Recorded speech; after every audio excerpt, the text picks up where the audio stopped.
Deep in the Sinai Peninsula, Egypt, lies a watery sinkhole that is known to have claimed around 200 lives in the last 10 years. Despite these deaths, divers still flock to the site in the thousands every year. Lured by the depth of the hole, its clear blue waters, colourful fish and intricate tunnel walls. Because of its deadly nature and high death count, it is known to many as the Diver's Cemetery. To divers though, it is simply known as the Blue Hole.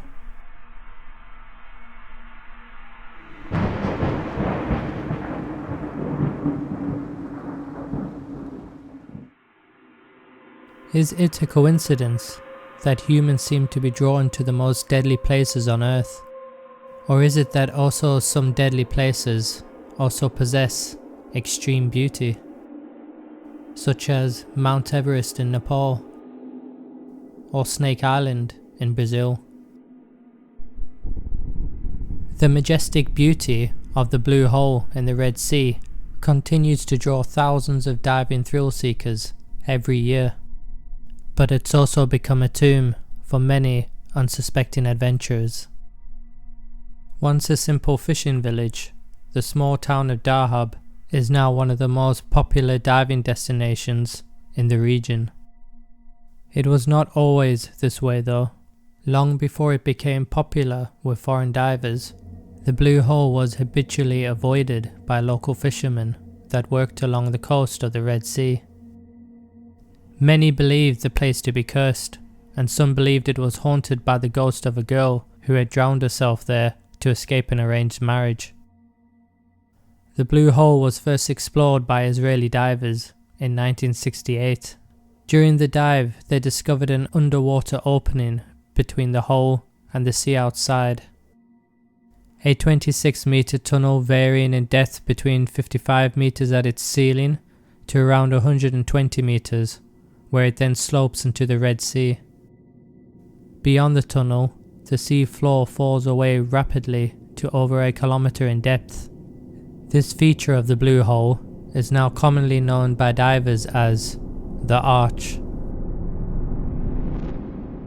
While the majority of the Blue Hole is a safe dive in calm waters, the Arch appears to have played a key role in making the site so deadly.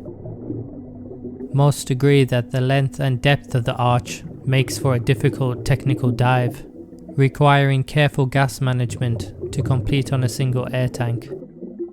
Mistakes, as well as any delays, risk a diver having insufficient air to return to the surface safely.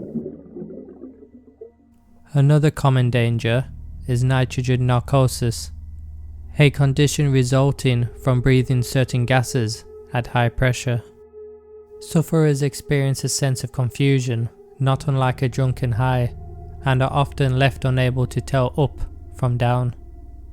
This can sometimes result in divers swimming to deeper depths in an attempt to reach the surface, resulting in their death.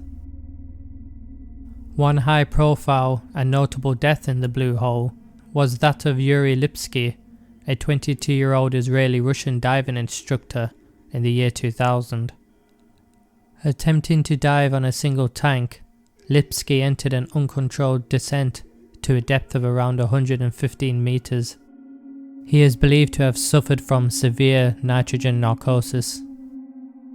Lipski's body was recovered by Tarek Omar, one of the world's best deep divers, the following day. His helmet cam was found to still be functioning, and was found to have recorded the circumstances of his death. The footage was eventually shared online. I have decided not to include the footage in this video, as some viewers might find it too distressing, but I have provided a link in the description below should you wish to investigate further yourself. In a 2012 interview, Tarek Omar stated that he had lost count of the number of bodies he has recovered from the hole. His first recovery being that of two young Irish divers in 1997. He described the pair as locked in an embrace, likely due to one getting into difficulty and dragging the other down when he attempted to come to his aid. I found the bodies at a depth of 102 meters. They were holding each other in an embrace. This is how it must have happened. One of them had problems and kept sinking deeper down. The other one wanted to help him, and then both of them lost consciousness. The memorial stone is up there. The beach around the blue hole looks like a cemetery, with memorial stones littered everywhere. Egyptian authorities have attempted to reduce deaths at the blue hole by implementing a blanket ban on all dives below 40 meters. However, some diving guides are willing to break the law and dive deeper for an extra fee.